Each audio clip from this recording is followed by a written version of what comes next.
Someday we'll get paid for this. Hello, news friends. From the bottom of the pile here in Occupy Philly, it's time for Scrapple News. I, of course, am AP Ticker. And if you're like me, and I know I am, you enjoy good news.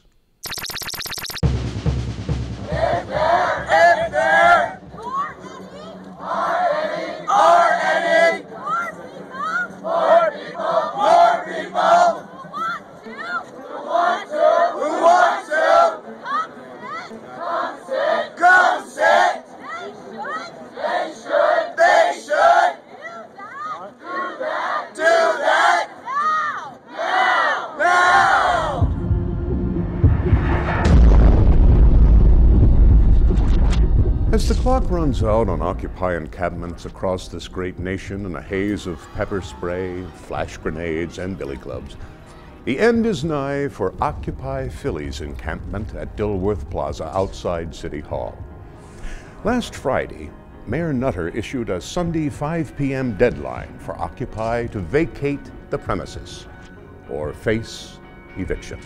That deadline is come and gone, and an ever-dwindling number of protesters remain firmly committed to making the cops forcibly remove them. There are so many people here! There's so many people here! This is what democracy looks like! Show me what democracy looks like! This is what democracy looks like! The police, on the other hand, seem intent on smoking the protesters out of sheer boredom.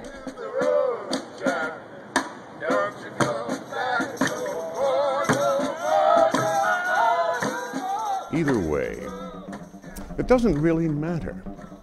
The first part of Occupy has run its course. In the last 7 weeks, the Occupy protesters have managed to completely change the national conversation, from talk of deficits and austerity measures to the mammoth economic inequality in this country. Since 1996, the hourly wages of people like you and me, aka the 99%, has risen $1.50 an hour, while the hourly wages of the top 1% of the 1% went up $10,000 an hour. $10,000 an hour. In just the last generation, the richest 1% almost quadrupled their incomes. The average wealth of the 1% is 225 times bigger than the wealth of the typical household, the highest it's ever been.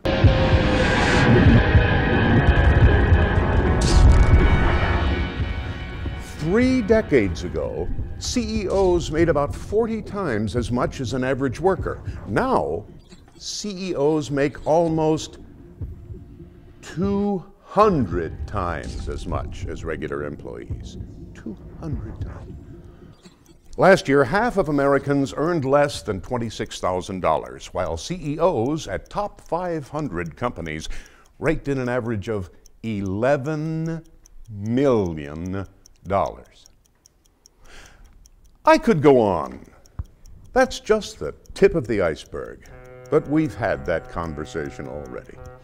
No, now is time to talk about what comes next. Occupy version 2.0.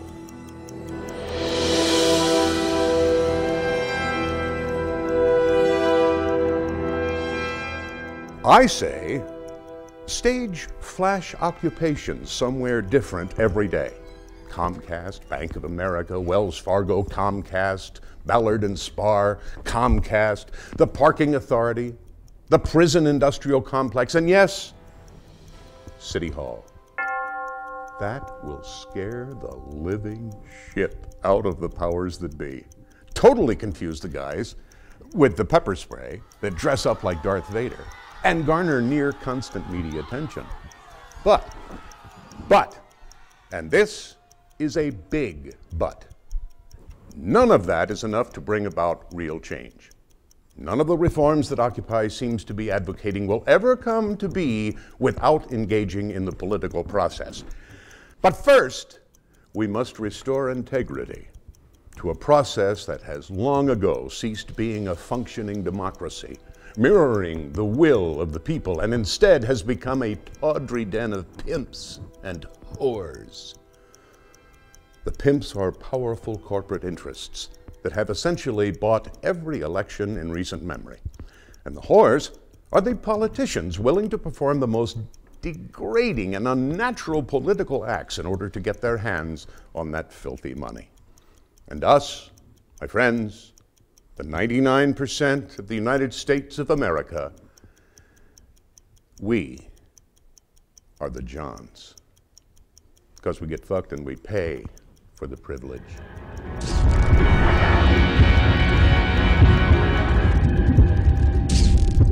And that will never change until elections are publicly financed and politicians are free to do whatever it takes to fix the systematic corruption, greed, and injustice that is dragging this once great nation down in a death spire of decline. Not because it's good for Exxon or Morgan Stanley or Comcast, but because it's good for the American people. And we can do it, people, because if Occupy 1.0 has proven anything, it's that the 1% may have the guns, but the 99% have the numbers.